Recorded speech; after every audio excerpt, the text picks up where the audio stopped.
Board of Education. If everyone can find a flag and stand for the Pledge of Allegiance. I pledge Pledge allegiance to the flag of the United States of America and to the republic for which it stands, one nation, under God, indivisible, with liberty and justice for all. Thank you.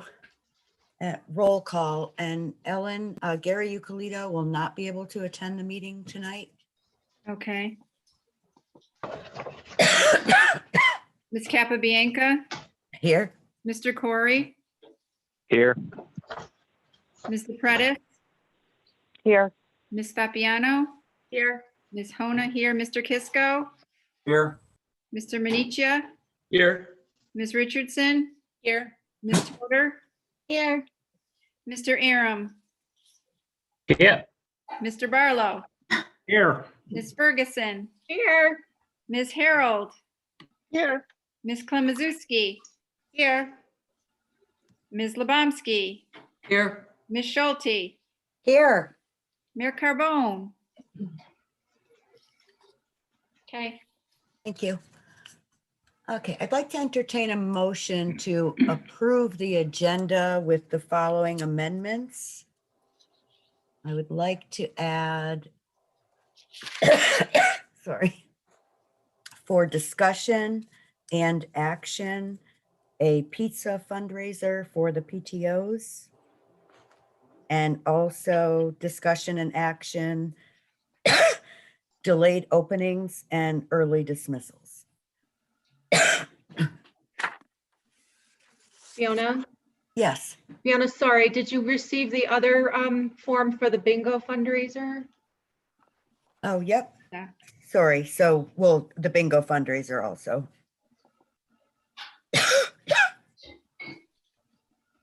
So moved. I'll second. Okay, all those in favor?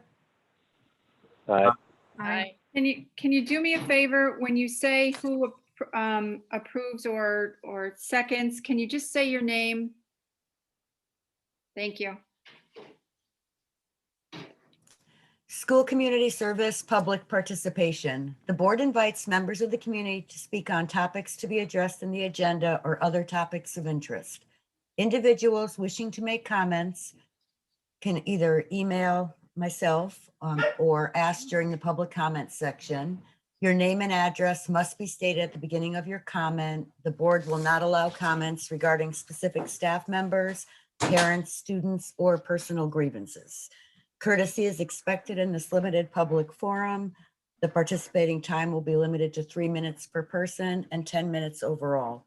I didn't get any emails. Ally, is there anyone on the public line? There's one person. Okay. Is there anyone on the public line that wishes to address the board?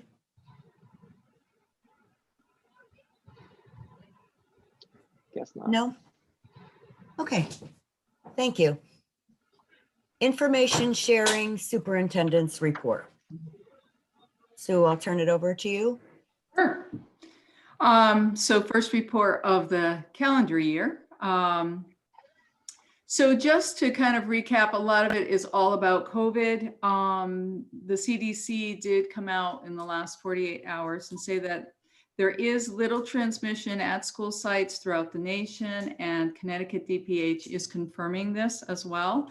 And with the medical testing they've been able to complete, it seems that the current vaccines will be effective against the variant strains. So some good news there.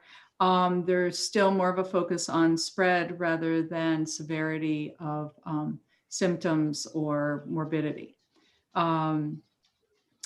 Our 75 plus staff members will be finished with their vaccinations by this Saturday. So that went smoothly. I wanted to thank Torrington Area Health and Pete Towie for their help there, and Lisa for helping with that whole process. And then the Sue, next, sorry, can you just repeat who was that you were just saying, the 75 Sure. people? Those age 75 plus, sorry, in phase 1B. No, thank you for the clarification, because I think there's a lot of confusion about this. So Yeah, sorry, I Ask thought you every said time. 75 staff people. Okay. no, but I'm going to tell you how many are in the next phase. It was a very small group in the 75 plus. So just a handful. And then the Connecticut DPH and the governor you saw, the next group will be phase 1B, will be the ages 65 plus. And we should be able to schedule their vaccinations within the next 2 weeks. We'd love to say the next week, but really it depends on vaccine availability. We're really ready to download. And this would mean 41 staff members would be vaccinated and their second dose would occur in 28 days. They'll receive the appointment for the second dose before they leave from receiving their first dose. Okay. And then Connecticut DPH and the Department of Education are attempting to enhance the communication due to the debacles of the last few weeks, where 3 districts, because of their health department, were able to give vaccinations to folks not in any of these groups. I'm sure you heard. And also just the difficulties with the system and the downloading and not being able to undownload. So they're really hoping to step up their game. But we said at the very onset that there were going to be glitches, asking people to be patient. We knew there were going to be mistakes made. These were at the state level or with local health departments, certainly not ours.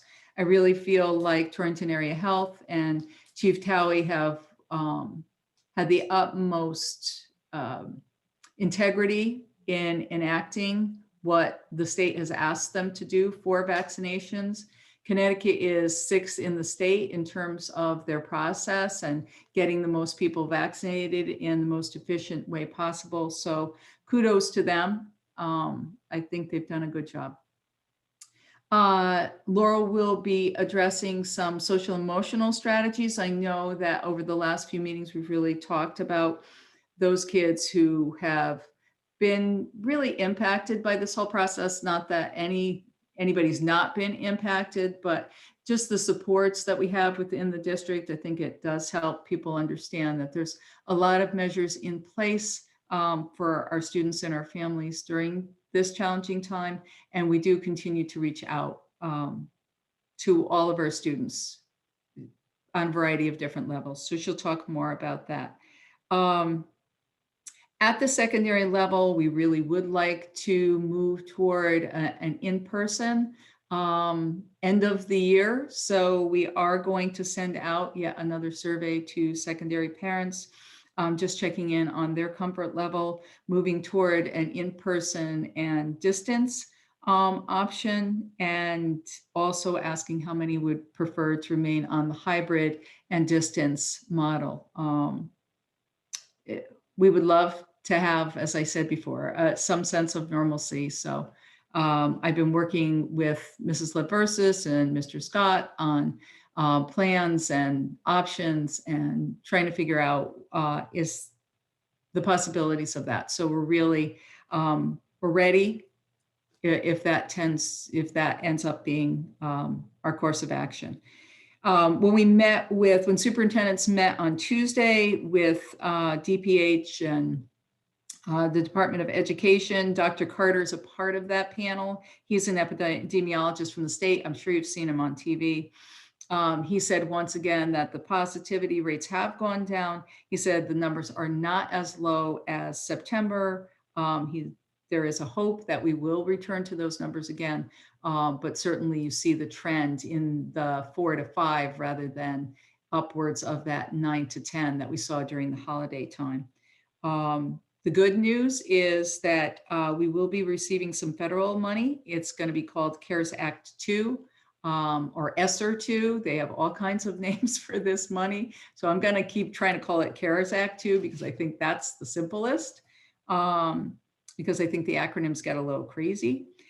In the fall, when we had CARES Act 1, we received about $600,000 in CARES Act funds, and that paid for PPE and sanitizers and the nurses and some other things. At this point, we are being told that the federal money will be at least double what we previously received. And I've been meeting with Sue and the rest of the OTL team to really plan out some intervention programming to address our learning gaps. That's going to be the biggest issue for us. And more on all of this at our next SIC meeting. So we'll give you updates coming up next Wednesday. So coming soon. And now any questions on that before we turn it over to Sue? Just before I take questions, can I just clarify? So on the survey with the hybrid, in-person, or distance learning, all of those options would not be offered, right? It would either be in-person and remote or hybrid and remote, but not all three, right? Right. Thank you so Okay. much for the clarification. It would be physically impossible to do that. We could either do, as Fiona said, just to reiterate, in-person and distance, or hybrid and distance. We could not do, like a buffet menu. And whatever choice is, we really are asking parents and students to commit to one mode of instruction. Okay. Does any of the board members have any questions on any of those items? Go ahead, Sue. I do. Just one, it's not really important, but with all these changes in the ages too, does that mean there's now a 1C group? Or is it going to be like a 1B, because they did the 75 and 65, it sounds like it'd be easier to track, especially for your purposes, to have a 1C group. I don't know, have they done that? They have not done that. They are not even talking Okay. about 1C. You're absolutely correct. And I think, hindsight's 2020. I think what they wanted to do was say, hey, we're servicing 1B. And then they realized the enormity of it. So very 1B, similar yeah. to exactly the 1A, Yeah. where they did a high, medium, and low. They're doing the same thing, basically. Oh, okay. Yeah. It's just Yeah. be easier. It's so hard to track with the different age groups and everything that they're doing. But anyway, okay, that's all I had. Totally agree. Any other questions? Nikki, do you have one? Yeah, so if the secondary survey comes back and, indicates that parents are interested in an in-person option, are you getting the feeling from, your correspondence with the local DPH that we would move quickly on that? So this is the thing, it will still take time to kind of put those measures in place. Torrington Area Health, I have been talking intensively with over the last 2 weeks about this issue. And most recently, as this morning, we spoke about it again. And we are feeling like we can move toward this, that it would be a positive measure. Just for how I started this meeting, CDC is saying at the schools, there really has been minimal transmission throughout the nation. And certainly I've been reporting to the board and throughout, my meetings where I'm presenting, there really has been no transmission to our students. So we've been very fortunate there. And I think that we're in a good place. So we'd like to try and move forward. Thank you. Sure.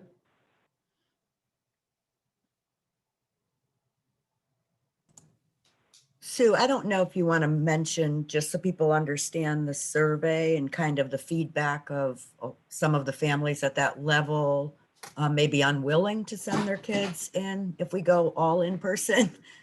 Sure. And so some of the commentary I got in the most recent survey was, if you move toward an in-person and distance option only, I'm moving my hybrid student to distance because I don't want to put my student at risk and I feel very uncomfortable.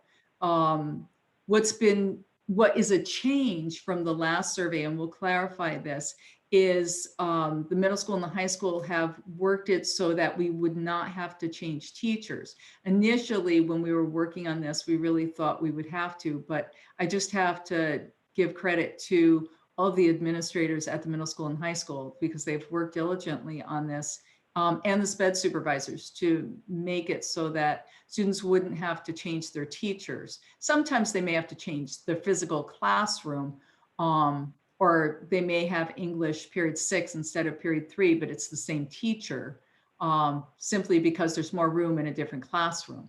But that's minimal compared to you're changing your teacher, or you're changing, everything in your day. So we're trying to have as minimal changes as possible. And I really think that they're able to accomplish this. We're very close to that. The other piece is we'd have to order more plexiglass, in particular for like our lunchtime, so that we have area for a larger group during that time. That's one of our big concerns. Jess, go ahead, Jess.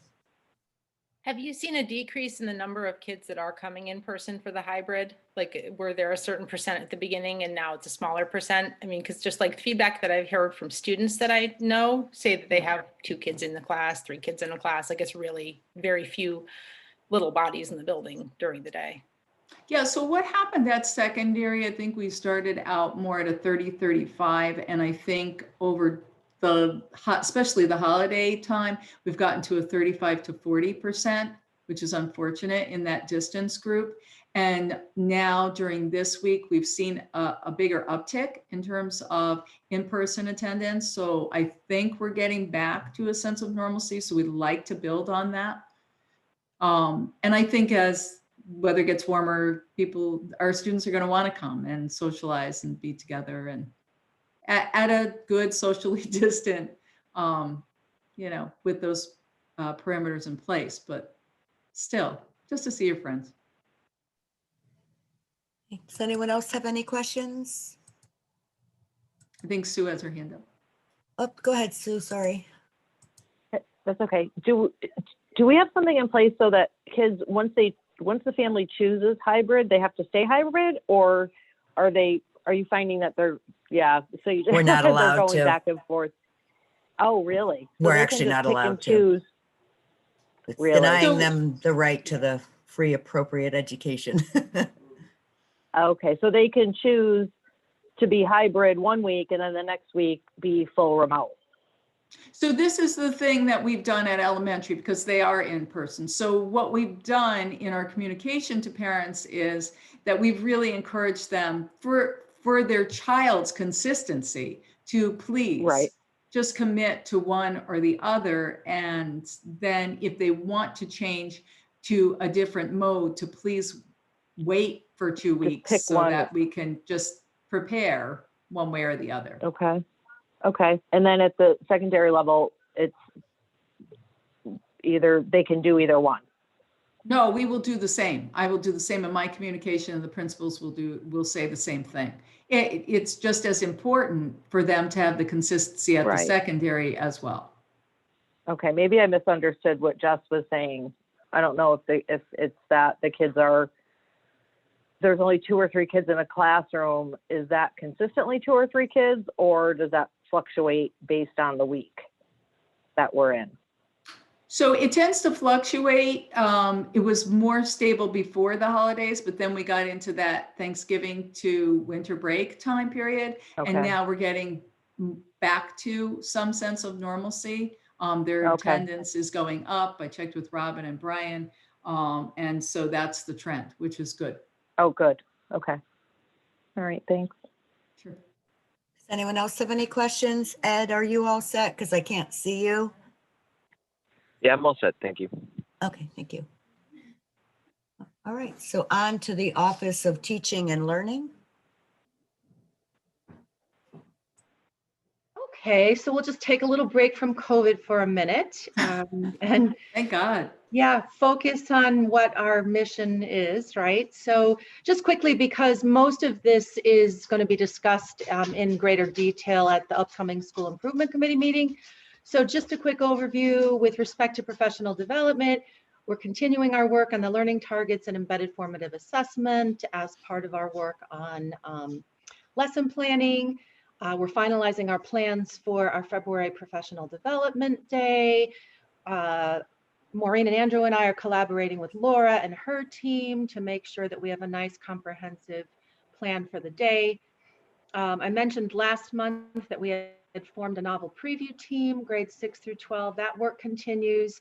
That's really meaningful work. We're exploring contemporary authors and books that offer, more diverse authors, contemporary themes, that sort of thing.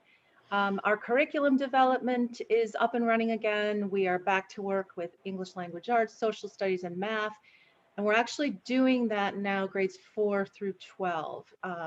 ELA and social studies are actually nearing completion. So once we're able to kind of button that up, then we'll add some other subjects to the mix. We're also exploring, as Sue just mentioned briefly, plans to address the gaps that we know are going to be a result from the COVID-19 disruption.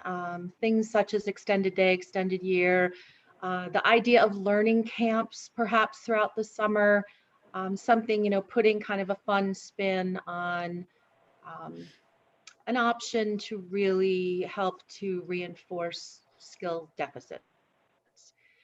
In terms of assessment, you've heard us talk about performance matters. That work continues. We're still building that, but we're in a pretty good place right now. The model that we're using is training a core district group of people that we've identified who can roll out to the staff in bite-sized chunks so it doesn't become too overwhelming, with a full-blown introduction / rollout prior to the start of school in August. Our winter assessment window we're right smack in the middle of it. We'll be finished with that on the 12th of February. That's the STAR assessment. We also have a grading expectations committee at the secondary level. Those folks are exploring the barriers to student success and coming up with recommendations to overcome those barriers. This is all right now through the lens of COVID and what we're all living through right now. I am going to ask Allie to speak to the technology. Sure. So a couple things happening in technology. The state has a brand new lockdown browser for administering Smarter Balanced as well as next gen science standards. So one thing with the lockdown browser is that in the past, it's been very difficult to administer Smarter Balanced remotely. So there's a new lockdown browser coming out that we have access to starting February, which has the ability for a proctor to text the student or to have a video conversation with a student to be able to answer questions or troubleshoot issues during the administration of a remote test. So we'll be testing all these things in great detail and creating some videos and documentation on how to administer Smarter Balanced remotely. And we'll be testing that during the interim assessments that are coming up.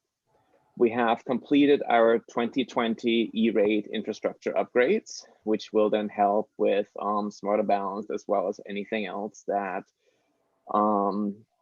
anybody can throw at the network. We'll be able to handle it. We finished our specs on the 2021 E-rate proposals, and we have published our Category 1 and Category 2 forms for 70 on Monday. I am also starting a new project, and the main reason behind it is to harden and to protect all our systems against unforeseen cyber attacks, especially any type of unknown ransomware. So we're going through an analysis to make it really difficult for us to contract any kind of ransomware, and we'll be able to have a full analysis of the network in real time should anything happen. That's all I got. Thank you, Allie.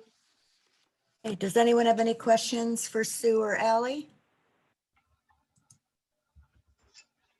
John? Well, I do, Fiona. yeah, it looks like Armin. mine and Sue have too, but I will start.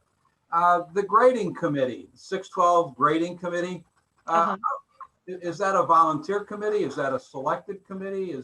How's that comprised? I would think that every teacher would want to be on that committee. How do we separate? Actually, not every teacher volunteered, but we did have some. So we, I think people are just so busy right now. Even with regard to the novel preview team, we asked for volunteers, and we were fortunate to get a few. People are just reluctant to commit right now. But we did have some volunteers, yes. We invited people to join in, and we have, I mean, I'm not going to have an exact number, but I want to say we probably have about 8 at the high school and another 8 at the middle school. We probably had a couple of full group meetings, 2 full group meetings so far. And then what we did is we broke into 2 subgroups. So one group is looking at what teachers believe 6 through 12 are some of the barriers to student success during COVID. And then the other group is researching what districts across the state and the country are doing to mitigate some of these problems and to overcome some of these barriers. So our next step is to come back together. We're actually coming back together as a full group tomorrow to look at what folks have come up with and take it from there. I mean, it's an ongoing process. You know, it's a good conversation. It's got us thinking. It's helping to inform what we're going to be able to do to address some of the gaps that we know are occurring. Okay, that's a lot more than I asked. I specifically wanted to know about how the group was made up. Were people invited to volunteer? Was there a blanket announcement made? Did principals approach people to ask if they wanted to serve or what? So I'm having to think back. No, I think it was put out. I mean, I'll get back to you for sure. I'm going to have to check with my team, but I do believe that it was put out to the whole group, 6 through 12. And then I think what happened is we had to go and we weren't getting the response that we were looking for. So I think we did then invite people and say, hey, listen, would you consider? So you selected people to invite is what you're saying? Yes, at that point we said, the principals approached people and said, look, would you consider serving on this committee? Thank you. Just so I understand, but Sue, so it was put out to everyone first, and then if people didn't volunteer, they reached out to people, or? That's what I believe happened. Yes. Okay. We can get more clarification before the SIC meeting though. Yep, I will. Any other questions for Sue or Ally? And find you I all. did. Go Fiona, ahead. I did. Go ahead, Armand. I just had a question on, and the, like you were talking about, like the learning camps and things like that. Is it going to be inclusive of K through 12? Is there a cutoff? What are you thinking? So right now we're looking at all students and we're trying to determine where the needs are, but we recognize that the gaps are going to be present, right, at every level, just based on the totality and the enormity of what kids have just experienced. So, you know, we certainly want to address the situation for all our kids.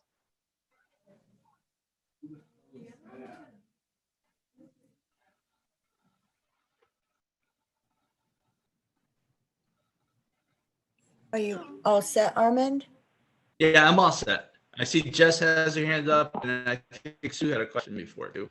Okay, Jess and then Sue. Sure, just quickly, could we have that document sent to us? I don't think that was one that was emailed, just because it's hard. Like I can't read it and then it goes off the screen and now I don't remember what it said. Sure, I'll send it to Marissa right now. Ally can send it. Thanks, Ally. Thank you.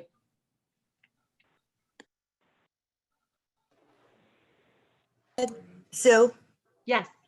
go ahead. So Sue, the 2 groups, the 8 teachers from middle school, 8 teachers from the high school, are they crossing over to address concerns?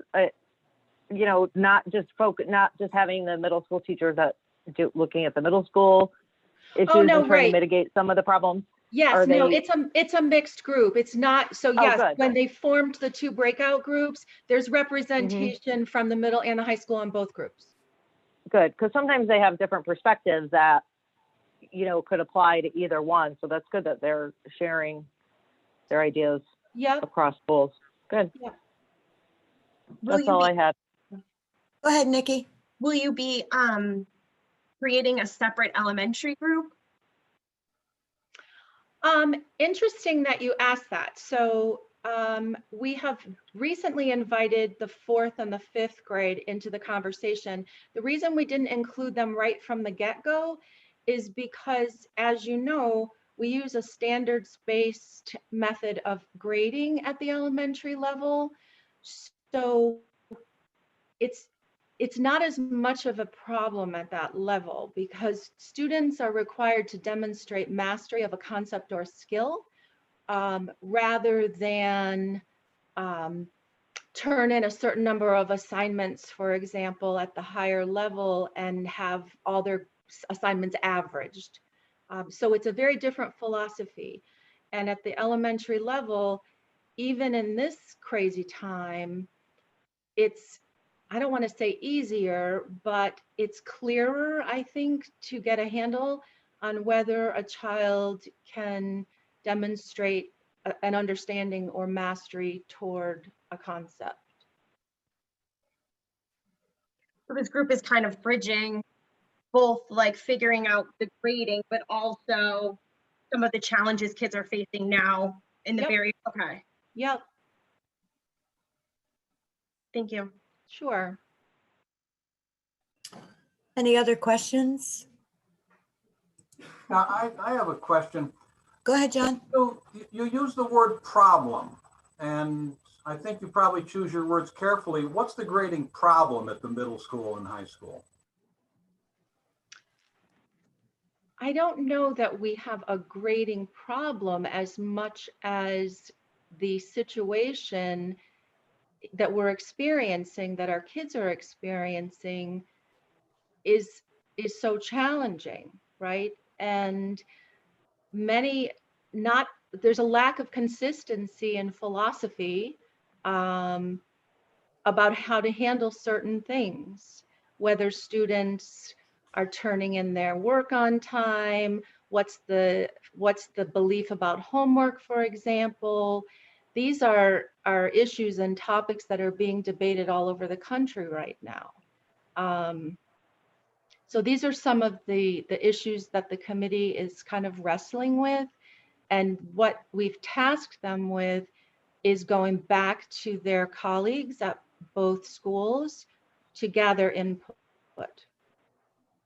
And is that committee now a closed committee, or can people who now realize what's going on volunteer for it? Well, I think we would be happy to have anybody on the committee. It was opened to the whole school, initially to everybody. So, I mean, the more voices I think that we can bring into the conversation, the richer the outcome is going to be. I agree with that. Any other questions, guys? I'm just viewing around to see if there's any hands up. No. Okay. Ed, do you have any questions? Are you all set? No questions, thanks. Okay, moving on. Monthly financials. Oh, Armin, do you want special to ed? take? Special I'm sorry, special ed update. I'm sorry, Laura. That's okay. I thought I was just going later. So I have a couple things, Allie. You can pull up either one. It doesn't matter which order we go in. Okay, let's start with the numbers. Okay, perfect. Okay, so the first one is, this is just our normal sheet, which you guys are very used to seeing. Hold on a minute. Hold on, yeah. Laura, 1 minute. Allie, could you email that to us? We got something, but I don't think we got this today. Sure. I'll send that to Marissa as well. She can forward it. Yeah, perfect. Thank you. Thank you. I think if anybody's at the Board of Ed, I think there are copies that were left there too.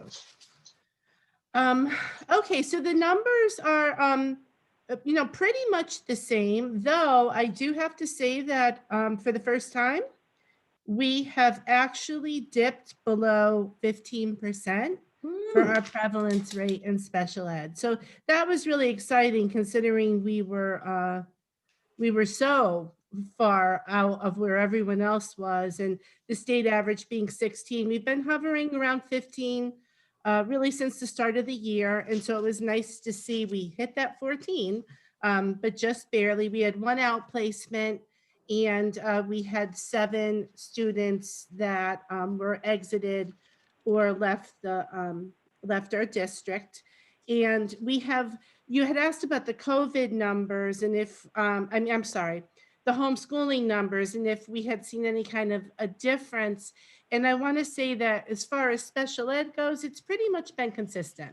So we've had 10 people that have right now are being homeschooled. We have had the back and forth though, like everyone else, with going from hybrid to in person. And really that's been happening a lot at our outplacements too. So if you look at the next page, at the top, we have our outplacement percentage, and we are right around where we were last month at 11.65, still below the state average. So that's great. What has been happening, which has been a little bit tricky with our outplacements, is that they have been just like us. They're battling with staff and students out. However, they're so much smaller, and when they've had any kind of an outbreak, they've had to often close the whole school. So our kids have had to go back and forth between the hybrid and the in-person in our outplacements as well. So that's been very challenging because some of those children in those programs really need so much support. So the outplacements have done a great job with trying to provide everything we can, but it's frustrating and challenging, I think, for everyone. Our next chart is, as always, our referrals. We have, no, before that, Al, sorry. Yep, right there. We have 38 parent referrals. Some of the school referrals are starting to creep up a little bit, which makes sense because the kids have been getting some intervention when they have been able to be in school. So we've been seeing that. I would really like to figure out a way that we can collect our data where we can break out from the referrals when we go to evaluation, how many of our students that were a parent referral or a school referral qualify, and whether that's different, the same, I don't know, but I like data, and I would like for us to figure out a way to look at that. And that will really give us some information about our MTSS as that continues to grow in the district. We have had 26 students that have exited from special ed this year. So that's very exciting. Just please remember when we're looking at all these numbers that we do have 10 kiddos out there that are homeschooling. So they are right now completely eliminated from our numbers. So when we come back, they will be put back into the mix.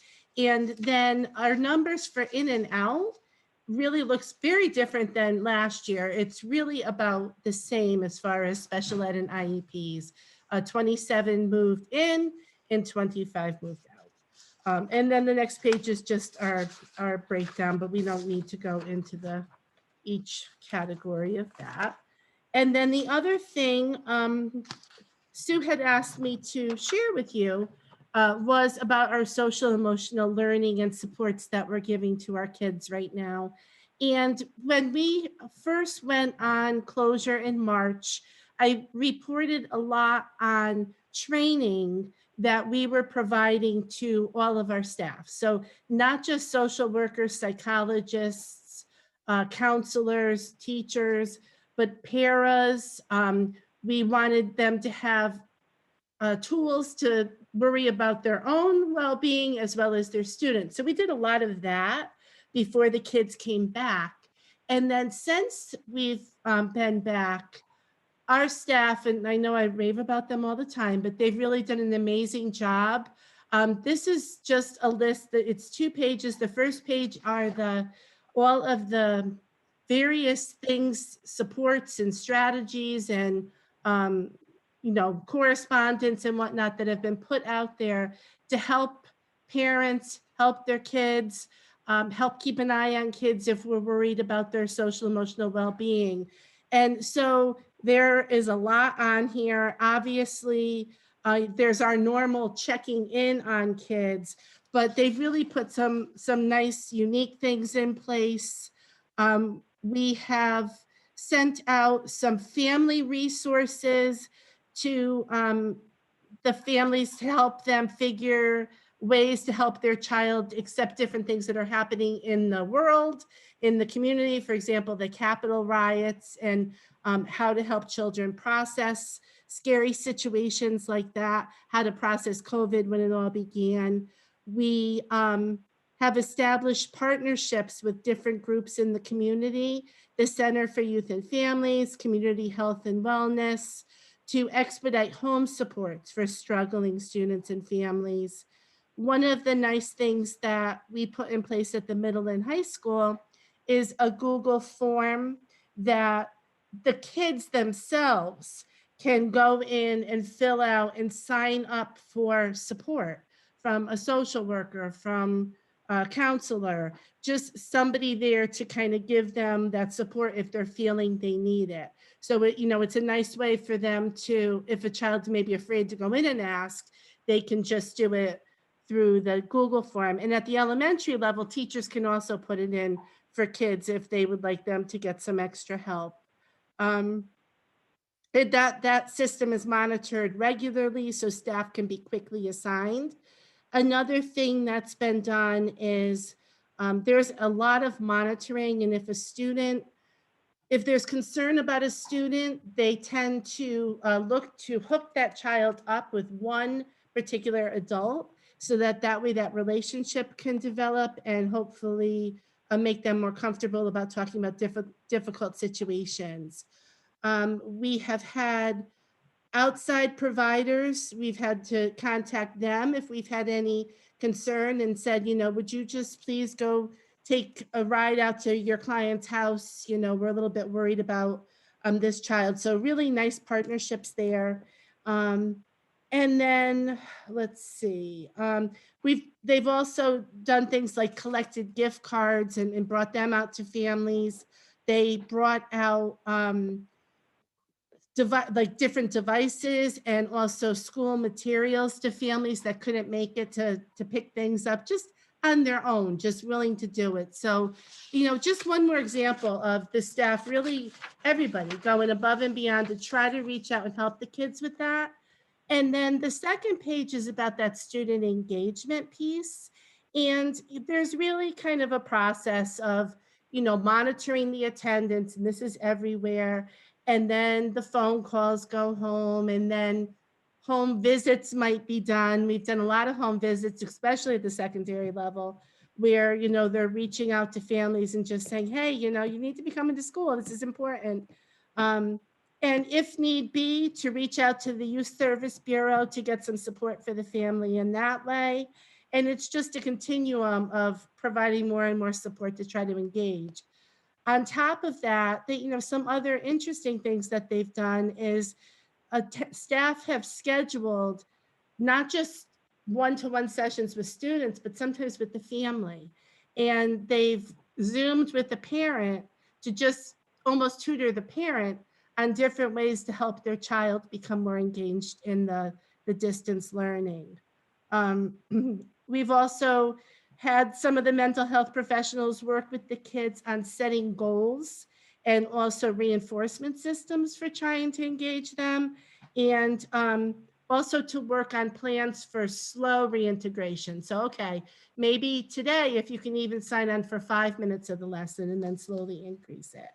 I did send home a newsletter in the fall. We're going to send another one home in February, and we always include links in there too for our families with various articles and different ways that they can access some help. So I think that's pretty much it. I don't know if you have questions. Thank you, Laura. Does anyone have any questions? I do, Fiona. This is Armin. Go ahead, Armand. Got a question about, has there been any guidance from the state about like special education referrals during COVID? Since, we've been kids have been in and out of school since March of last year. So I don't know if there's any guidance as far as referrals and, kids qualifying. I really thought that, I think we all thought that when we first returned, we could possibly get a lot of referrals. And so we needed to remember how important MTSS is and and I'm telling you this, Armin, the special ed teacher, but we needed to make sure that we really were trying all those interventions. And is it a disability or is it because we missed school? So I think that the things that were being put in place, like that Sue was talking about, between the learning camp and whatnot, that I think, I hope we're going to see those types of things going on. We have not, you see my referrals all the time. We haven't been hit with parents saying my kid needs special ed. I think that overall, there's the feeling that everybody's going to need some help to bridge this gap, but I haven't personally seen it yet. I haven't heard any studies on it yet either. Sorry, that's my clock. Thank you. I had a question. Anyone else have any questions? I do, Nikki. Okay, go ahead, Nikki. Think it's really great to see all those SEL supports listed out in that way. So that was really helpful. Thank you. I know we added, or I guess I'm asking for clarification. I believe we added positions into the budget for, 2021 school year, right? Are a lot of what these supports that you're able to provide, I would imagine this high level, due in part to those positions?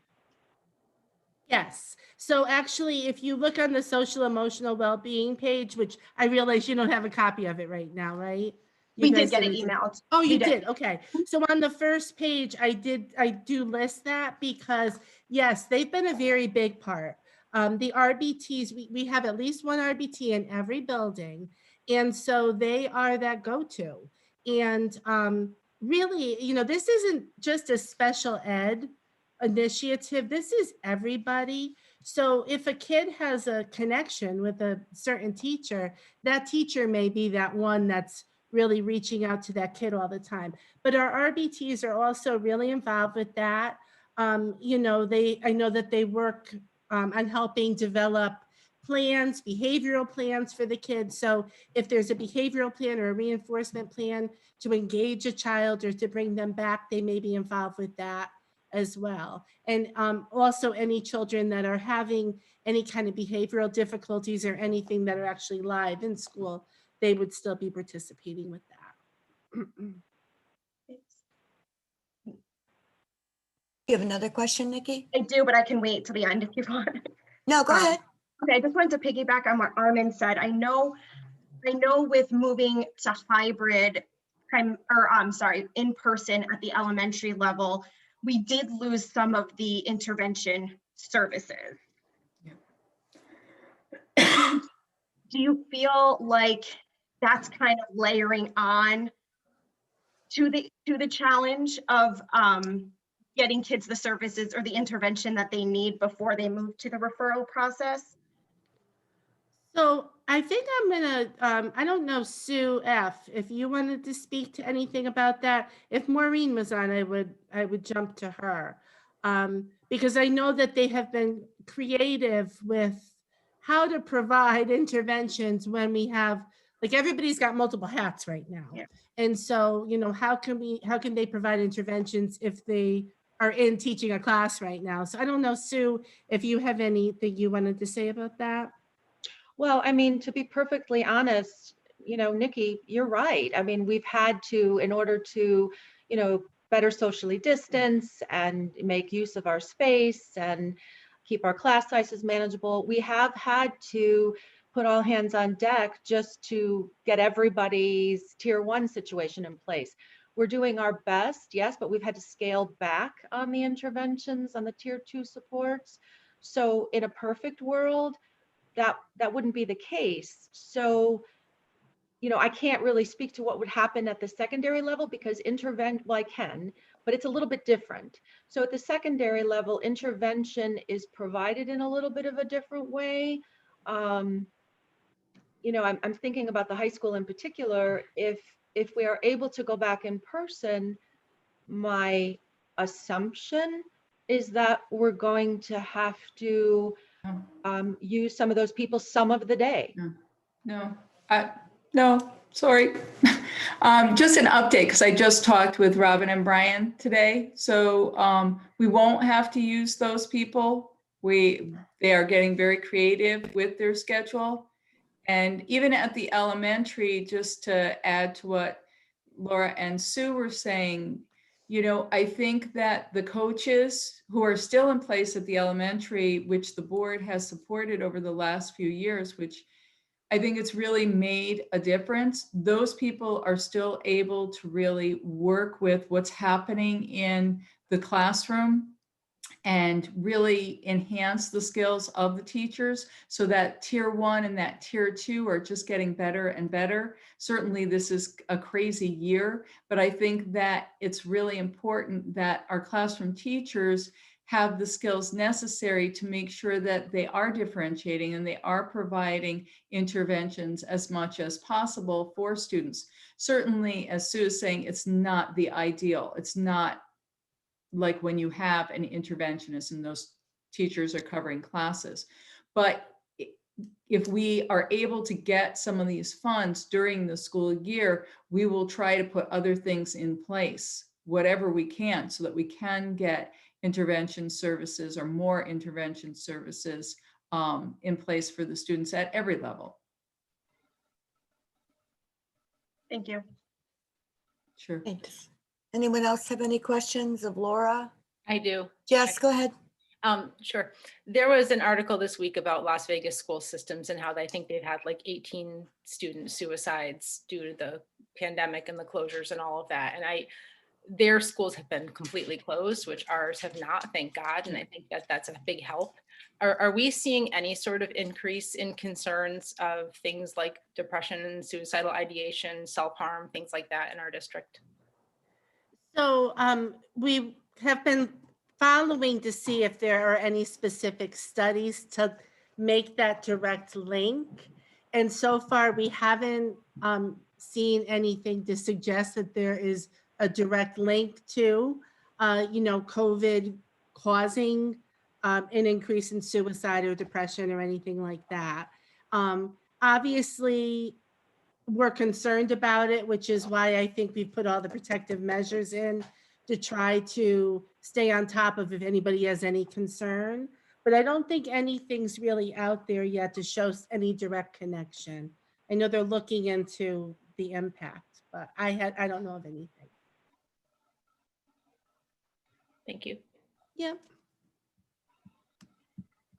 Hey, does anyone else have any questions? All right. I do.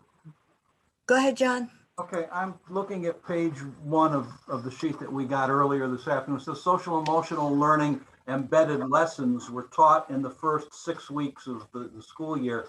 So for the first month and a half, what we're saying is we added social and emotional lessons at the expense of or through the replacement of math, science, English, etc. Is that a fair way to put it, or am I missing something? That was actually part of one of the executive orders, John. But I'm not, you're right. That may well be, but I'm just asking, does this mean kids got less math, science, etc.? No, John, it doesn't. I can speak to that. Those lessons, so they were embedded, the social and emotionality aspects of those were embedded within the core subject lessons. And those units were developed by the RESC Alliance at the state level. They were called readiness units for re-entry after the spring closure. So they were not a replacement for any core academic instruction. They were just an opportunity to address the social and emotional issues that kids were experiencing as they re-entered through their academic learning. I'm not sure I understand what you said, but I don't think I get a better answer if I asked again. My other question is, with all of this being emphasized, are we giving kids the impression that we expect them to be troubled by this? No, I don't think so. I mean, I think that we want children to know that that we are a comfortable place, that the Torrington Public Schools are a comfortable place, and that if they are feeling troubled or stressed, or they feel that their home life is stressed because their parents are stressed with COVID, we want them to know that they have a safe place to turn to. So, you know, I think that just like we provide learning opportunities, we provide things that are there. You know, where that Google form for the middle and high school kids, they were introduced to it. It's not, you know, it's not being shoved on them, but if anybody wants to use it, it's there. You can reach out, you can get help. So, you know, I just wanted you to be aware that we know that this is a concern with, you know, with our kids, and we don't want anybody to get to the point where they're feeling that alone or depressed or anything else. And these are just some of the things that we're trying to help them stay upbeat and engaged in their learning. Thank you. Else have any questions? I just Sue, want to is say that- on the social emotional, you know, the whole world has been turned upside down. So for adults and for children. So we are trying to provide them with skills to cope with extreme change or chronic stress or just chronic change. Because human beings are pattern seeking, routine seeking. It's just the way our brains are wired. So we do need to learn coping skills when we are bombarded with constant change, whether we're an adult or a child. And so there are going to be impacts. And I think the state acknowledged that. And what Sue and Laura were saying in terms of the embedded instruction, it wasn't one or the other. I think the lessons that we were able to do with our students were really high quality and still able to learn social studies and English, and but learn good coping skills as well. So I think it was of benefit to everyone involved. Any other questions on any of Laura's information? Sue, do you have your hand up? No. Okay. Ed, are you all set? Yeah, I'm all set. I know I said it before, but thank you, Laura, for your always in-depth reports. I really enjoy them. Thank you. Kathy, are you all set? Yep. Okay. Great. Thank you, Laura. Okay, monthly financials. Armin, do you want to take that, or do you want Ed to? I can take it. It's fine. Unless Ed wants to talk, it's up to him. That's okay. You can go. Okay. All right. I'm watching you though. Okay. All right. Yeah, so we're doing well. You know, we're at, it looks like $714,981 in the black, which is good total. The special education tuition increased by about $90,000. The other thing is our transportation total, we're under budget by a little over $1 million. So all in all, we're doing well. And I heard tonight that we might be getting some more money for other things. So things are good. So that's this month, but it could change next month. So, but we're doing okay. Ed, how did I do? Great. Okay. You may get Thank a you. cheesecake. All right. Just a slice. I just need a slice. Okay. Okay, does anyone have questions on monthly financials? Everybody's good? Okay. COVID-19 expenses. That's you, Yeah. Mr. Aaron, right? Yep. Just let you know again, when we met with the budget committee, we received $574,451.17 for our first share of the $656,000 of the grant. So that is great. It pays for the PPE things, and also it pays for the sanitizers and the teachers. We will put in the second request probably by the end of February.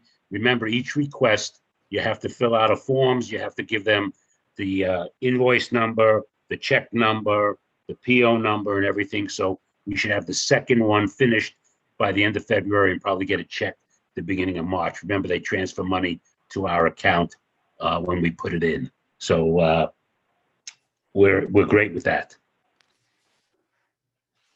Does anybody have any question on the COVID expenses?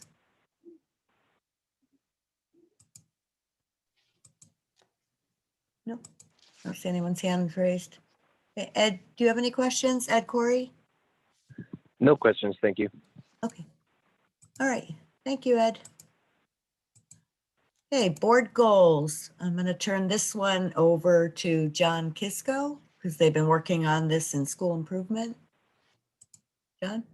And what we did in school improvement last month was to take the board goals and to portion them out to the committees that might be more responsible for them instead of just doing it all in SIC. And looking at them, we took that first goal, monitor the implementation of the district strategic plan and its integration into the city, blah, blah, blah. And SIC and the full board. That's in many ways a full board responsibility, but SIC will be the point group on that. Number 2, monitor and support the middle school, high school building committee and allocate, et cetera, et cetera. At this point, SIC, because it's a monitoring thing that we are doing, and it includes the implementation of the pathways approach to secondary curriculum, which means that we will be looking at putting up a building that fits that curriculum and developing the curriculum so that they are all ready to go once we have the new building to put them in with those courses. The realignment of the TPS facility needs once the new building opens, that's facilities and IT. As is the last goal, implement the capital plan as presented, facilities and IT, although of course that's also budget. That leaves only oversee and support whatever is necessary to deal with the educational impact of the effects of prolonged distance learning. And that is a SIC responsibility according to what we discussed last month. And that is ongoing, and you'll hear when we're talking about what's going on in SIC next month that that's part of our discussion. Questions?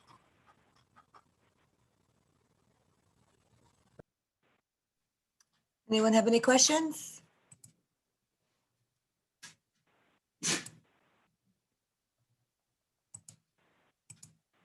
Nope. Okay. Thank you, John. Welcome. Okay, up next we have 2 fundraisers for the PTO groups for approval. So both of these we're going to have to do an approval on a condition of one component of the fundraiser. So the middle school is just, again, starting up a PTO. And the president there would like to run a virtual bingo on March 18th, 2021. They would be selling tickets from February 1st to March 18th. They'll raise necessary funds for school activities. The PTO would like to host an event a month for students. The proceeds of this fundraiser will go 1/3 to the student activity fund, 1/3 to the principal fund, and 1/3 to the PTO account. They anticipate that they could raise $2,500 in this fundraiser. The next is kind of a joint fundraiser between all of the elementary schools and possibly the middle school. And it's a pizza fundraiser. It's a district-wide fundraiser selling pizza tickets from Vinny's Pizza in Torrington, $10 a ticket for a cheese pizza. The money will be used for PTO to support all elementary and Torrington Middle School students. We will be providing enrichment activities in the buildings, at this time virtual. PTO will support teachers to help them bring enrichment to the classroom to connect to the curriculum. The schools and grades will work together to provide a meaningful experience related to the curriculum. they anticipate $2,000 from this fundraiser. The only caveat on both of them is we are waiting to hear back from our auditors regarding the use of a program called Cheddar, which is kind of a third-party payer. But what I would like to do is ask the board to consider approving both of these fundraisers upon approval by the auditor to use the Cheddar format.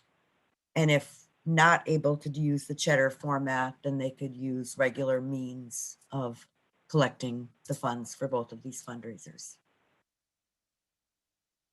Is there any questions? I do. Armand, go ahead. So what is Cheddar exactly? So Besides it's cheese? like a third-party payer. So instead of the Like families. PayPal? Like PayPal? Correct. Yep, but Okay. it's more used for organizations because there's a reporting option. So I think that the PTOs were really just working to look for a way to have contactless payment. So this is an option. We just need to make sure that the auditors are okay with it, which they very well may be. We just weren't able to get an answer back today on it. But I Okay. don't want to hold it up or have to call another meeting if everyone's okay with going forward with it, as long as the auditors are in agreement with it. Okay. Thank you. John, Virtual bingo is covered by different laws than regular bingo is in Connecticut? I'm sorry, I'm not sure. No, Connecticut regulates who can run bingo games and who can't. And I'm just wondering, apparently this is okay, or we wouldn't be thinking of it, but I'm just wondering how we're going to get away with it. I think it's a good idea. I'll play bingo if you want, but I'm old enough to. But, you know, they're going to be, stop laughing, Ed. You're right there too. But anyway. I can check on that. Yeah. I know other schools have been doing it. Yeah, and as I say, it must be okay because, you know, it's probably something's been done before, and I think it's a good idea, but I just wouldn't want to see us all go to jail because we, you know, if you set up a bingo game where you're giving away wine glasses at a campground and you're gone before, you know, anyone catches up with you, you're all set. But we're here, we're not going anyplace, so we have to be careful. So I can check on the legality of it. So as long as the board wishes to consider it, provided that it's legal to do. Laura, go ahead. Yeah, I just wanted to say, I ran a bingo. I was the PTO president years ago. There's a process. You have to get a permit. It's really easy, but it needs to be done. And you have to have the permit visible, and they can send people over by the bingo commission or whatever it's called. And, you know, they can check to make sure you have your permit. So it is a process. It's not hard, but they definitely need to do it in advance. Right, those are the things I was talking about. So, okay. They're using a third party. Sorry, I just wanted to chime in. They're using a third party that just runs these type of bingos. It's everything happens for a reason fundraising. They've been doing a lot of the local ones. So I think that gives a little confidence in that we're not doing it ourselves, or the middle school team isn't doing it themselves. They're using a company that most likely has gone through all of this, as they've been doing it for a couple of years now in town.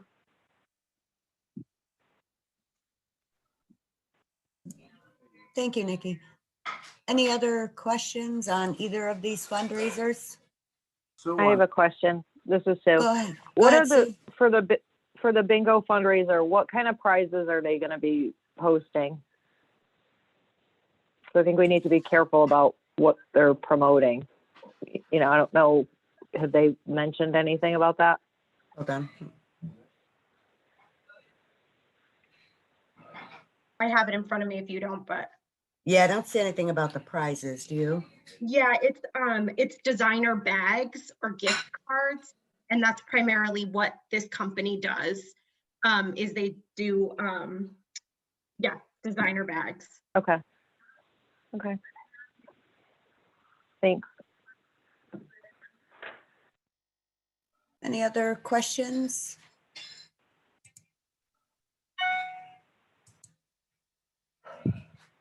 No. I do.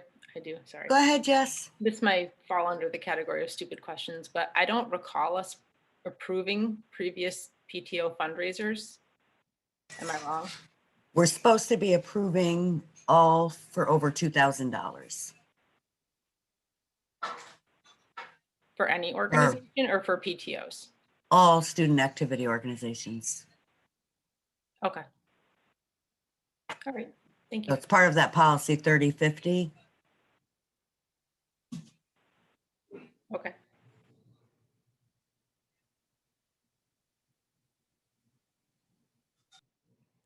That's all. Thanks. Yep. Any other questions? No. Ed, are you all set? I'm all set, thanks. Okay. All right. The next item is,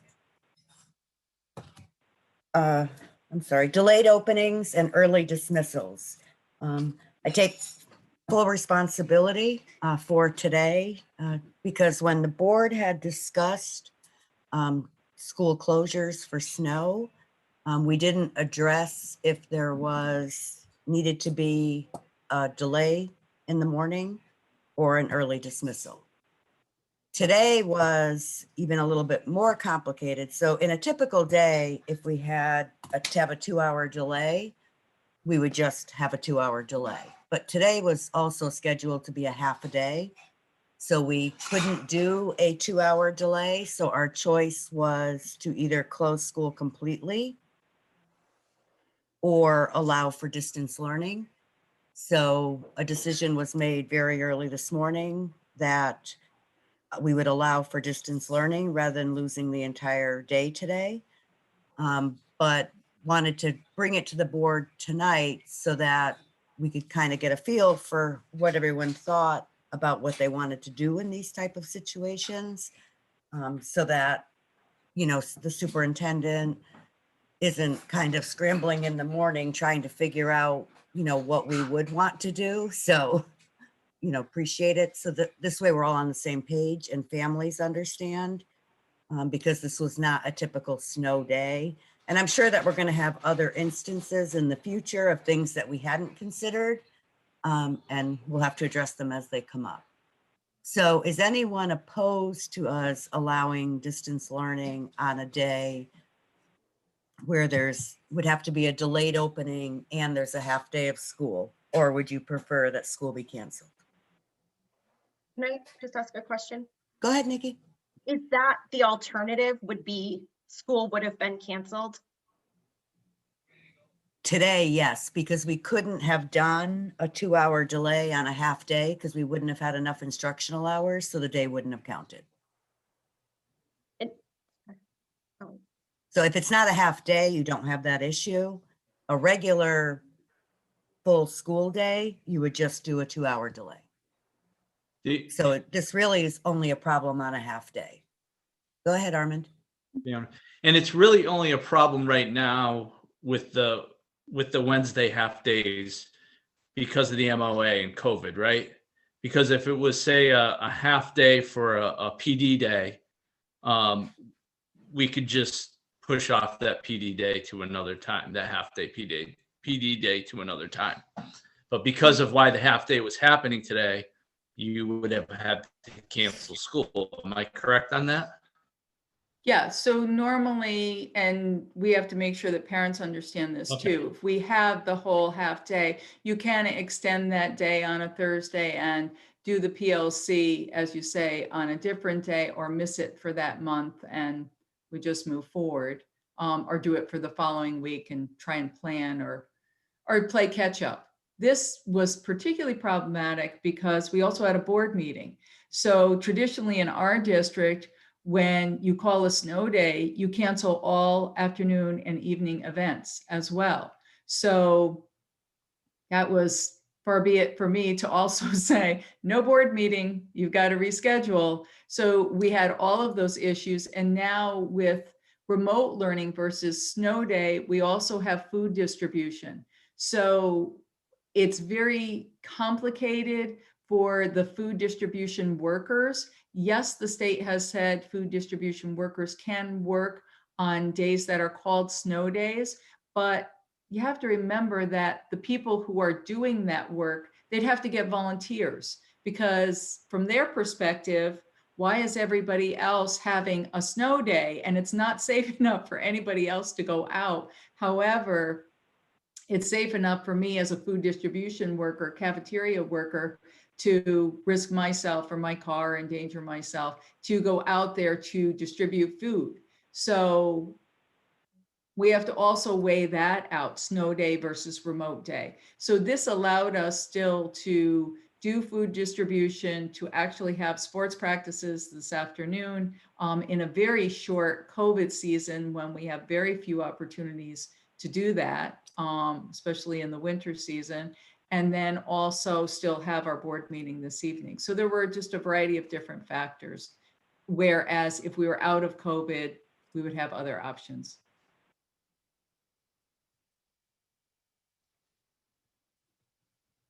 Any Kathy. other questions, comments, John? I have a question. Kathy had her hand up, then I'll Oh, speak. Kathy, go ahead. I was just wondering, so the reason why we couldn't just prolong the day is because we needed the extra hours for the cleaning? Because I know in a lot of districts, if there is a delay on a scheduled half day, they just do the delay and the kids end their day at the regular dismissal time, like 3:30. Right, like Armand was saying. So we haven't planned for that. So I really feel like I would have to let parents know if that's going to be the case. Okay. Because now we have it every Wednesday. It's not, you had less of a chance of having this situation on a Thursday, right? That was only happening once a month.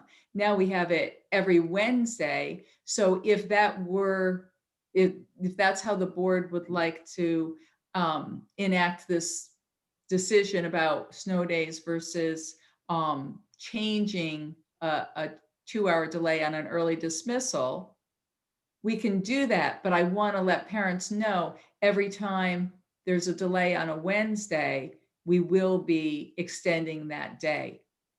I would think that for many parents and even for our teachers, that might be easier than trying to scramble for the remote day. Just my thought. Yeah, and I'm certainly open to whatever. Yeah, because then the teachers would lose that time in the afternoon on that Wednesday. The common planning time. Mm-hmm. Could they do it in the morning? Mm-hmm. Not if the kids are there. Well, no. So if the what they're kids, saying is they would extend the day. So if the half day is supposed to be 1:20, and we had to do a 2-hour delay, it would now become a full day.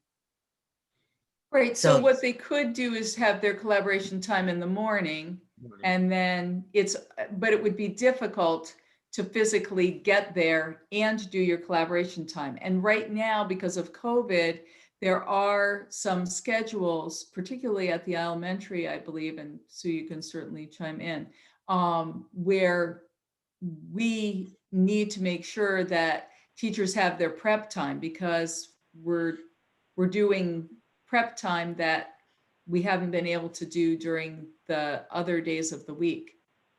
Sue's nodding her head. That Are was they my meeting in- recollection as well. are they meeting for that prep time in person? Or could they do that like remote in the morning and then do the school, like basically flop the schedule? Right, but remember, it's difficult. You have to have some travel time then if you're saying that the other time is going to be in person. So you could have your collaboration time, but the reason why you're having a 2-hour delay is because it's dangerous to travel. So you're asking them to travel when it's safe within that 2-hour window, and then you're asking them to turn around and deliver in-person instruction. I think that's a lot to ask of folks. Sorry. I can just add a little bit. We do, as Sue is saying, at the elementary level on Wednesdays, a portion of that time on Wednesdays is time that the teachers are entitled to per their contract. in order for us to satisfy, the obligations of the contract.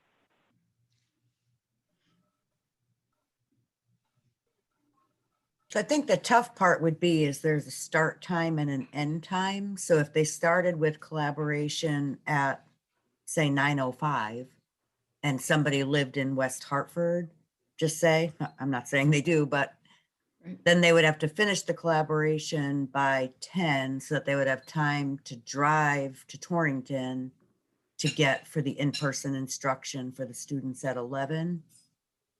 That's what I'm understanding. Sue's talking about for the travel time. Is that right? Yes. Yeah, and you, Okay, sorry, I didn't hear back. yeah, definitely. It's just a challenge and it's just a COVID thing. So normally we could do what Armin was saying at the very beginning, where you're just extending your day and you're saying, okay, no early release day today, and we can make it work. So that we don't have a snow day or we don't have a cancellation. But as Sue was saying, we really need contractually to also make sure that teachers do have their prep time. Yes, go ahead. I think the way that you handled it today was a good call. And I think that's probably the cleanest way to handle it. Because anytime you flip flop the schedule itself, what works better for one family is gonna end up hindering another one. So if people are already counting on the kids being done with school at noon or 1 or whatever it is for their various grade, I don't think you need to change that. And the only issue today was I think people didn't know that that was going to be happening, and so that's where us making a policy and making it known that if we do have, like, today was a perfect day actually to do distance instead of a snow day, because there wasn't crazy wind blowing outside. It was just a matter of cleanup still. So everybody had power. There weren't any issues like that. So I think this is definitely a good way to go. It's just a matter of letting people know that we're going to do this and maybe letting them know the night before.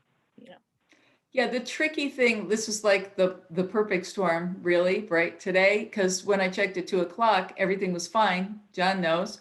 And then at 3:00, it started snowing again. And so then it was like, oh my God, because we had planned that everything would be fine. And John was monitoring his crews and they were working really hard. And then, okay, best laid plans got totally blown out of the water. And so, sometimes you just try to respond and do the best you can. And today was one of those days. But I agree, it does help for people to have a heads up one way or the other. I did appreciate everyone's flexibility this morning. I know you guys do that whenever you can too. I mean, you're really good about letting people know the night before too. And We so, try. yeah. Any other questions, comments, opinions on this? Sue, go ahead. I just wanted to echo kind of what your position was on doing this. I think it was a good idea because we didn't lose the day. And people also have to plan accordingly because it was already a half day. So they most likely were home or had made other arrangements. So I think if we can come up with and all land on an agreement as to how to handle this in the future and just put the policy out there, it'll eliminate any confusion going forward.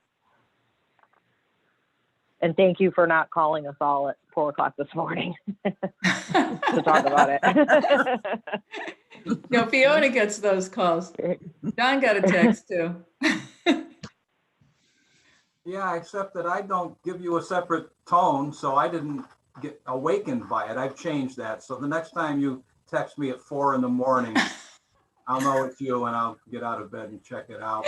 I think I'd like to say that this is what leadership looks like. The situation didn't fit any policy we had. The superintendent, board chairman took this situation, made a decision, and then took responsibility for it. And I commend them for it. Thank you, John.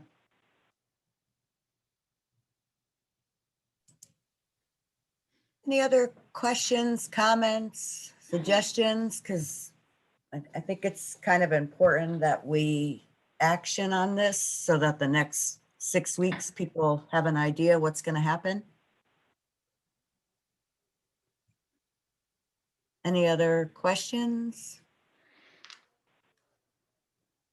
No. Ed, are you all set? I'm all set. I'd like to echo what John just said. You know, I appreciate that folks made a decision in a tough situation.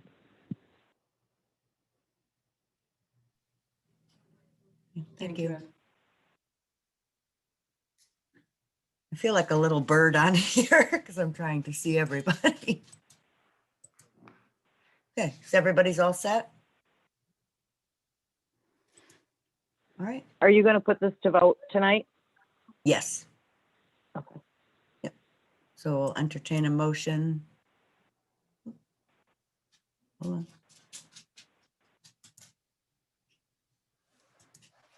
Sorry, I don't know what happened. I just lost my Zoom. I'm back though. Yes, so we'll put a motion out there and then people can vote on that or offer up another motion. So if anyone has any questions, now would be the time to ask the superintendent.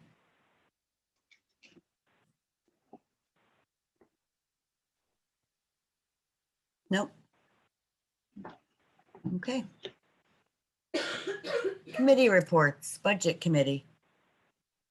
Budget, all right. So we've been working on the budget. No, just as I said, the report, monthly financials, that's the big thing, the COVID expenses. But going forward, we're going to continue with that budget and COVID expenses. Student activities are going to be also looked at. We did look at those a little bit. We're going to continue to look at those. The other thing that another big thing that's coming up with budget is the new next year's budget, and we hopefully get a presentation full board by the end of February. And I think that's all I got for budget. Ed, do you have anything else? No, that's it.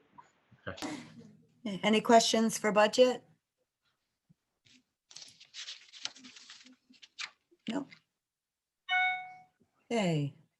Facilities and Technology Committee, Gary's not here, but the big focus of that was the windows. And I don't know if John wants to give a quick update. I can give you an update on that. Go ahead. Okay, go ahead. Yeah. We're still working on the windows. We are now hopefully getting back a tentative budget estimate, and we'll bring that budget estimate to the budget committee next meeting. There was, and then if I may, in the Facilities and Technology Committee, the other thing was the security grants. The applications are due in April, so that's going out in April. Yeah. And then the tech update was the E-rate project. Right. And then also we went over the Alliance construction grant update. You saw some pictures of how the stair treads are looking great at Vogel Wetmore. We're waiting for the additional stair treads come in. The lighting project is ongoing. I got to give John a credit. They didn't understand the auditorium lights, but he went up there and showed them what to do with it. So thanks, John, for your help on electrical work. The ceiling tile project is coming great. We hold off on that because we're waiting for later on to complete that project. And at the budget committee, we talked about the refinishing of the gym floors at the middle school and Vogel Wetmore, and we're doing that. That we'll have to be doing right as soon as school is out. It has to be finished by July 20th on the grant. So we're moving on. All the projects, they look great, and you've seen some pictures that John has given you.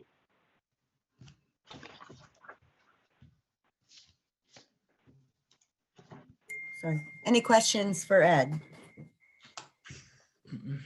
Or Armand? No, everybody all set? All right, school improvement, John. We've heard a couple things that the School Improvement Committee has been doing already.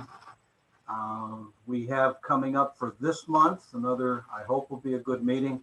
We're going to talk about liaison responsibilities.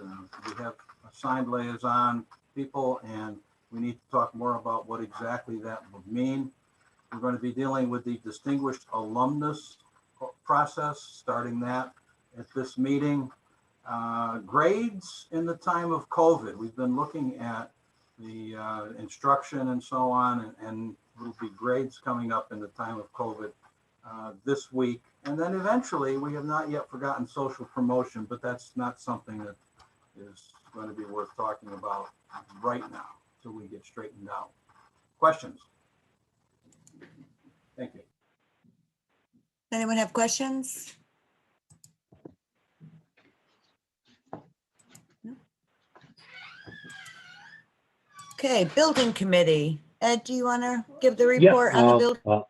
Right, all of the board members and everybody has received the agenda and the information for next Thursday night's meeting. We also just let you know about the programs and planning that the architect is doing. They've met already with both schools, high school, middle school, with the music department, the unified arts department, the media center people, the guidance area, the custodial area.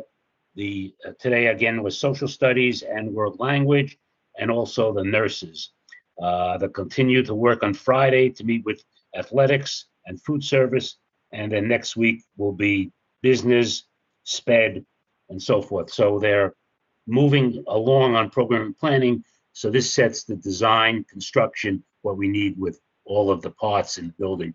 So SLAM is doing a great job. The two ladies, Amy Christmas and Amy Samuelson, have met online with all those groups so far. And we have continued for the next 2 weeks to finish up with English and health, English and math, and applied sciences and so forth. So that's it. And you already received everything for next Thursday's meeting. Anyone have any questions for from the building committee?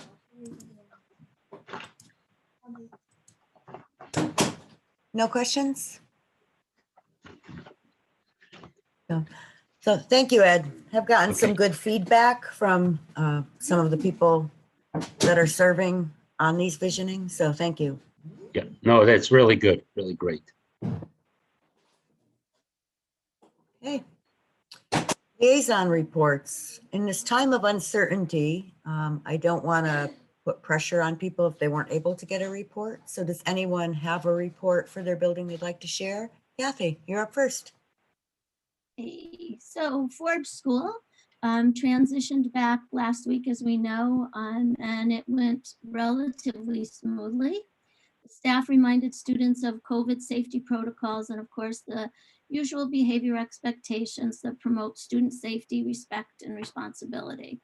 Although there continue to be switches from one mode of instruction to another, their percentages have been relatively consistent, with 66% in-person learning and 33% doing full distance learning. This month, the teachers started using Securely, the software that works with Google Classroom. One teacher called it a game changer, as it provides an effective tool to teachers to help their students stay focused when working on their tasks on their Chromebooks.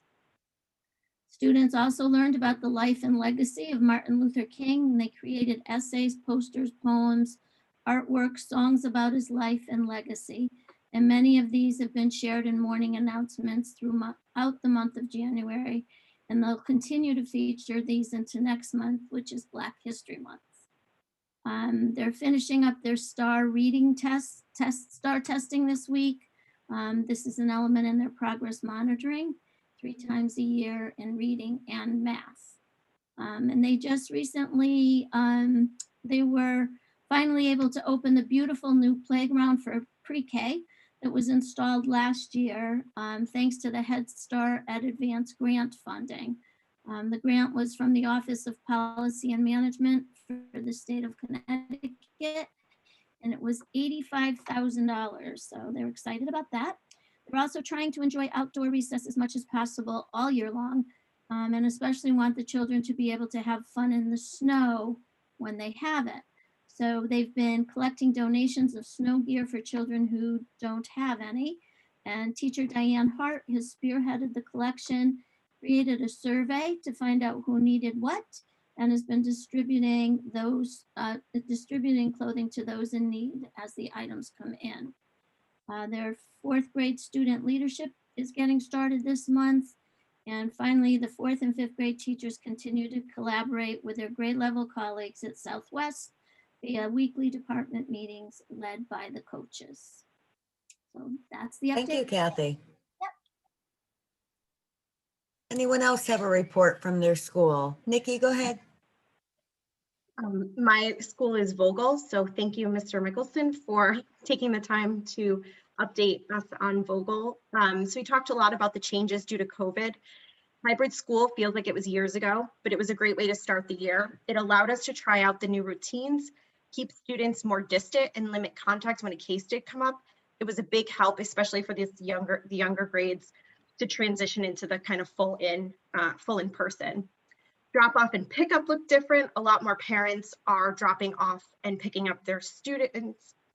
So it causes a bit of the traffic jam. So he appreciates the families for their understanding and appreciation for keeping everyone safe.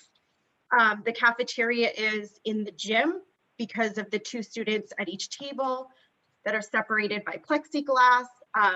They have monitors who sanitize between each wave of the students. The classrooms look different and they can't work in groups, but sometimes we get around this by meeting in groups on Zoom or in Google Meets. Our teachers have become masters of technology and so have our students. The best part about remote meetings is that they can see each other's face and see the student's face.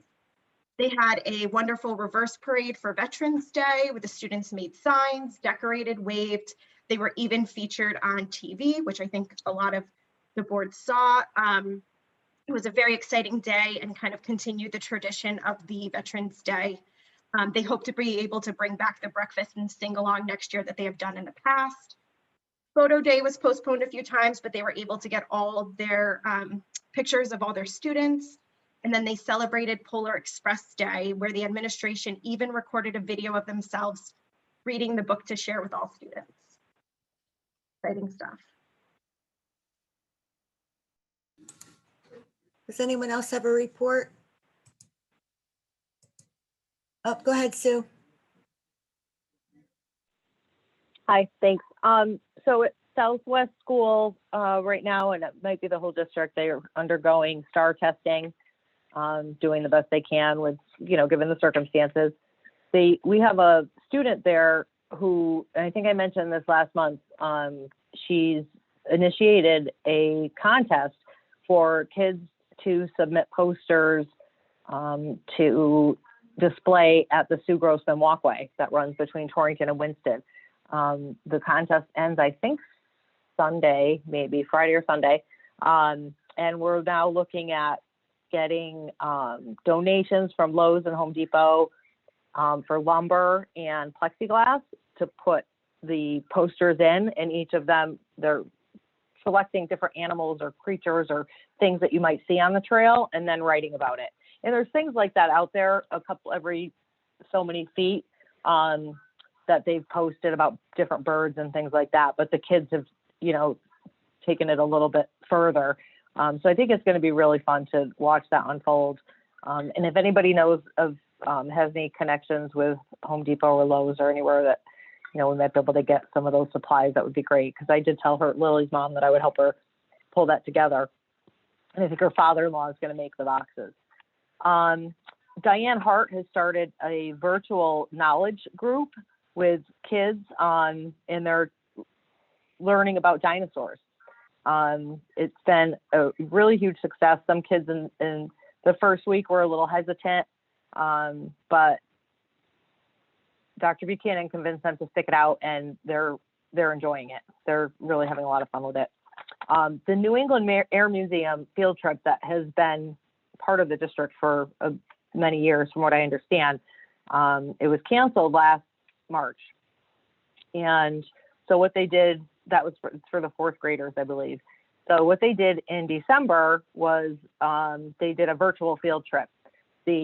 Someone from the Air Museum delivered an individual packet for every student that was scheduled to go last March, which consisted of different ways to make different airplanes and aviation crafts that they walk them through this virtual field trip.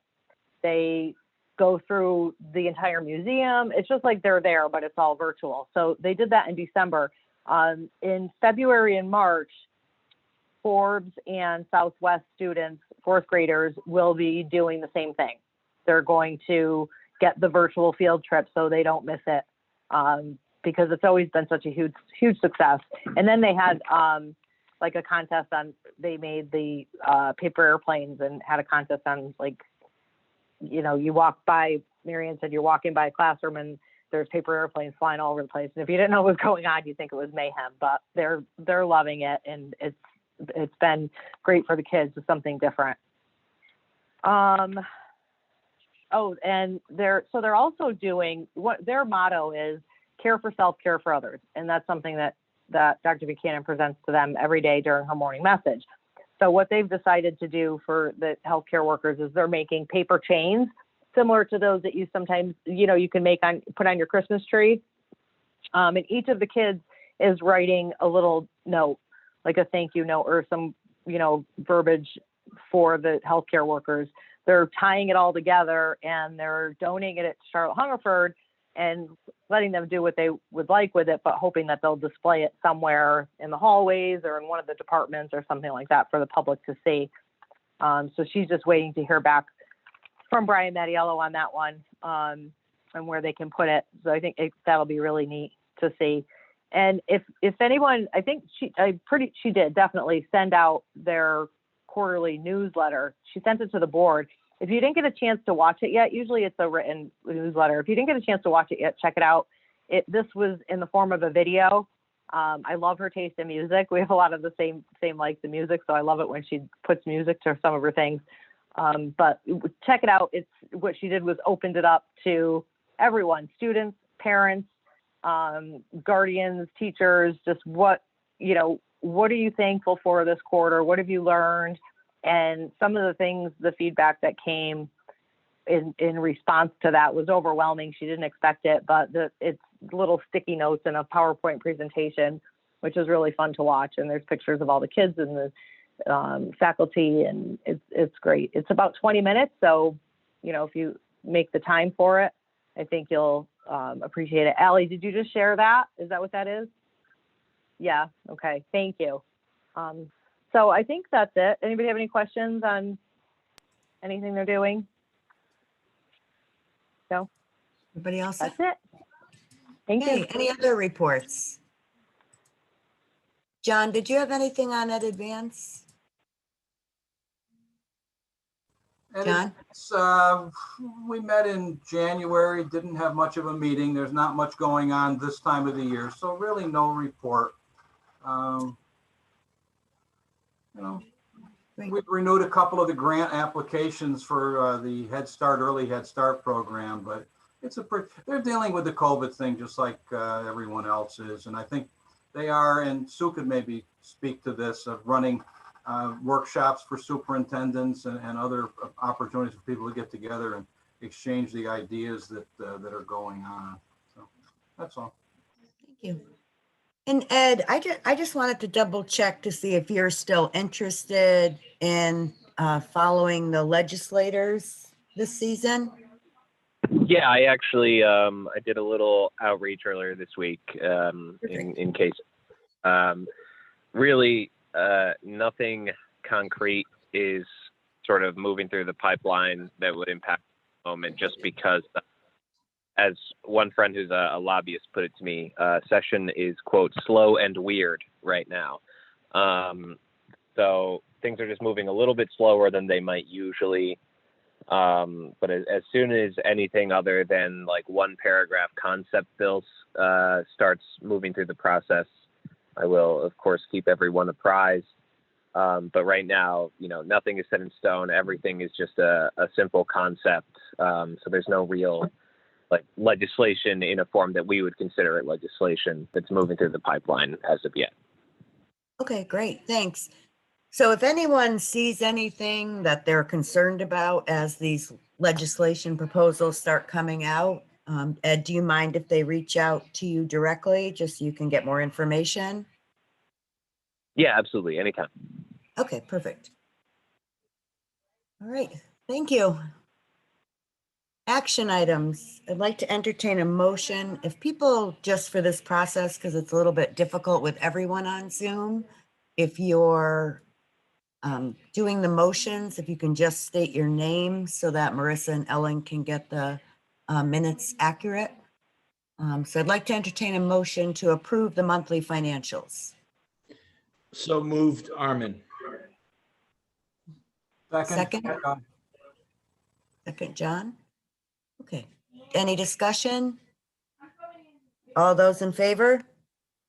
Aye. Aye. Okay. Entertain a motion to approve the Board of Ed regular meeting minutes for December 29th, 2020. Kisco, so moved. Second, Toder.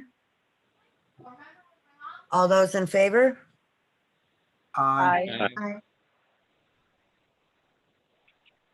Entertain a motion to approve the Board of Ed special meeting minutes from January 19th, 2021. So moved, Sue. Kisco, Second, second. Armin. Second. Any discussion? All those in favor? Aye. Aye. Unanimous? Entertain a motion to receive all of the subcommittee meetings in a bundle, facilities, technology, and the 2 building committee meetings. I'll move it, Armin. Second, Toder. Thank you. All those in favor? Aye. Aye. Aye. Entertain a motion to approve the consent agenda. So moved, Kisco.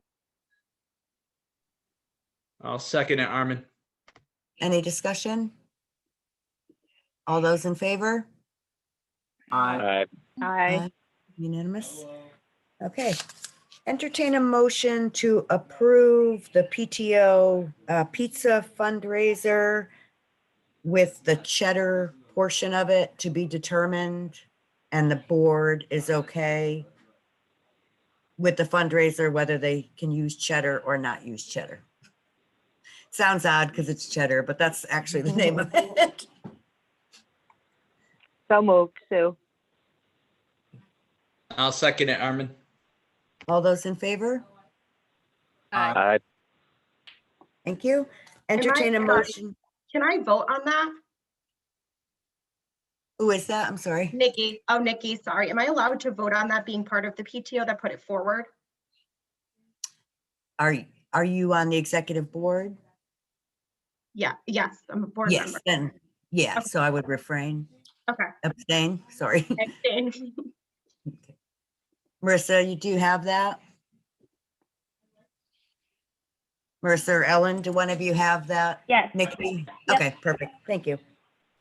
Okay, entertain a motion to approve the Torrington Middle School bingo fundraiser pending the legality of doing a bingo fundraiser and the same condition to the Cheddar third-party payer service. Kisco, so moved. Armin, Sue, second. second.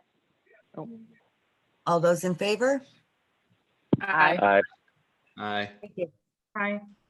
Okay, I'd like to entertain a motion that on days where we have a half day, where there is a 2-hour delay, that those days during COVID only would be distance learning days. I'll move that, Armin. Second, Kisco. Discussion? All those in favor? Aye. Aye. Aye. Anyone opposed? Okay, motion carries. Can I just clarify one thing on the bingo fundraiser? Yeah. They're not using Cheddar. It's all done through that third party. Okay, I don't know if that needed to, because you put it in yeah, the so motion. let's amend the motion. What is that third party's name? It was that everything happens for a reason fundraising. So it's the company that's basically putting it on. Okay, so will you retract your motion and remake it instead of using Cheddar, that it's the Make It Better third-party payer? John? Yes, I will. Everything happens for a reason. Yeah. Yep. I make my motion with that revision. Okay, and will the second, Armand, are you okay seconding that? I'm good with it. Okay, all those in favor? Aye. Aye. Thank you. Comments for the good of the order. Armand, you're first on the Brady Bunch. Okay. All right. Yeah, just thank you for all the hard work from all the staff and everybody from top to bottom. It's been a tough year. But things are looking brighter, I think. And it's good to hear that there's possibly some more funds coming our way, because we're going to need them. Thank you. Nikki? Just echo what Armin said. Thank you. Sue? Thank you to the No, board. great meeting. Oh, I'm sorry. Which Sorry. Sue? Sorry, Sue There's Pettis three first. of us. It's you. It's you. Just thank you to everyone for all their hard work, and Sue and Fiona for your endless time on the phone and all the meetings that you're in. Just want to say thank you. Thank you. That's it. Sue Lebomsky, you're next.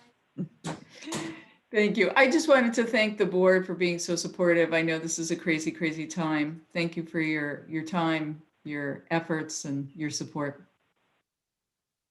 Thank you. John? Just continued respect for the whole staff for keeping us going in these times and doing it so well. Ellen? Echo John, and also to the Sue and whoever, John, who was on the call this morning, just for handling it so professionally and so smoothly. Thank you. Ed? Aram? Nothing, everything's great and moving forward. There's always a light at the end of the tunnel, and we can see it. Thanks. Kim? No, nope, I'm here. No, I just said, I don't really have anything to add. I hear everybody's sentiments, that I'm looking forward to the light at the end of the tunnel that is this COVID world that we're living in, so. Thanks. Sue Ferguson? A lot of Sues. No, thank you, everyone. Have a great night. Thanks. John? Thanks, everyone. Kathy? Now, I just, after hearing these reports tonight, the liaison reports, I think we all recognize how hard our teachers are working and how they're just being so creative in everything they're presenting to our students. And, Steve shared about the Air Museum, and I remember how exciting that trip was for our kids. So, and I think they're all just working so hard and doing an extraordinary job during these most difficult times. So I just want to give a shout out to all of our teachers and support staff, as central office as well. These are extraordinary times, and I feel like everybody's doing an extraordinary job. So thank you. Thank you, Kathy. Jess? I don't have anything else, just ditto what everybody else said. Thank you. Allie? I want to echo what Ed said, and thank you, everyone. Marissa?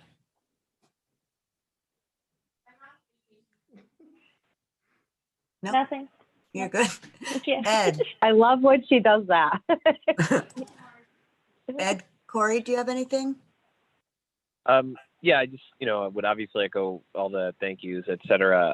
But I'm also very excited to hear that, vaccine eligibility is on the horizon for the folks who work for the school district. I think that's really exciting news. And I just hope as many people as possible will take advantage of that opportunity that many people will have to wait a very long time for. our staff and teachers and everyone else who works at the district really deserves that. And it'll be much better for all of us when we can get that done. So hopefully it happens sooner rather than later. Thank you, Ed. So I also just want to thank everybody as the months go on and we get closer to the 1 year mark of this. It becomes more and more difficult every day to, as they will continue to tell us, just pivot. It's difficult. And I think everyone's getting burned out. Myself included, staff, parents, families, everybody's had enough. So hopefully we're gearing up to the other side of this. But until then, unfortunately, we're going to have to continue to pivot. I also wanted to thank the PTOC for extending an invitation to Ellen and I last night to attend their meeting so we could kind of discuss policies and procedures. We had a policy that impacted student activities that was written a lot of years ago. And sometimes until you discuss these type of policies, we're not aware of what things are working and what's not working. So we're excited to move forward with ongoing conversations with the PTO to get this more streamlined and make it easier and more beneficial for all parties that are involved in it.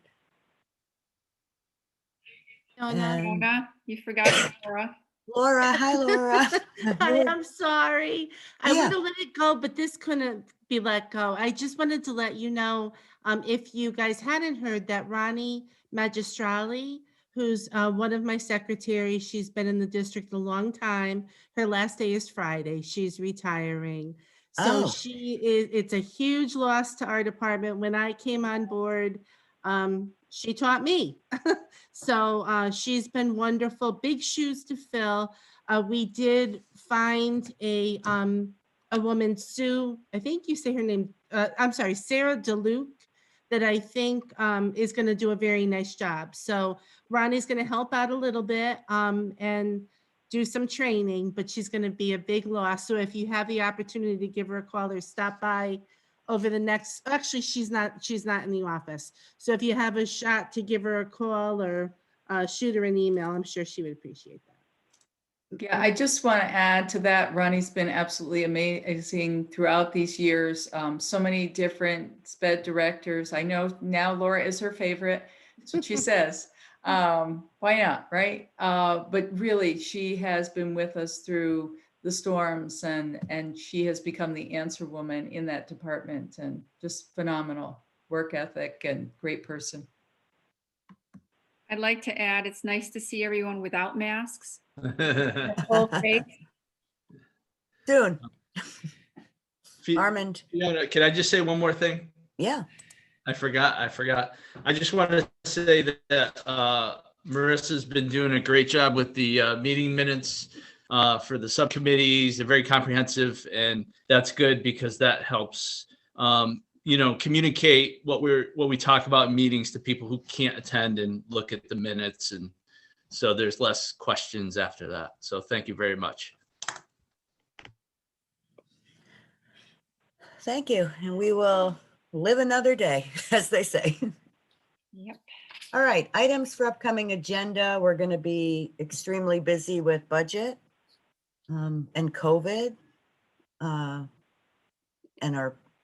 think that's pretty much going to encompass the next 2 months. Anything else anybody else had? Nope. Okay, future meetings, Wednesday, February 3rd, school improvement, Thursday, February 4th, building committee, Wednesday, February 10th, facilities, technology and budget, Wednesday, February 24th, regular Board of Education meeting, and policy will be set depending on the need for when we're going to have to call that meeting. So as of right now, policy doesn't have a set date, but they may have to add one to the calendar, so we'll let everyone know. Motion to adjourn. So moved, Armin. Second, John? All those in favor? Aye. Aye. Okay, everybody, thank you. Have a good night. Thanks, everyone. You too.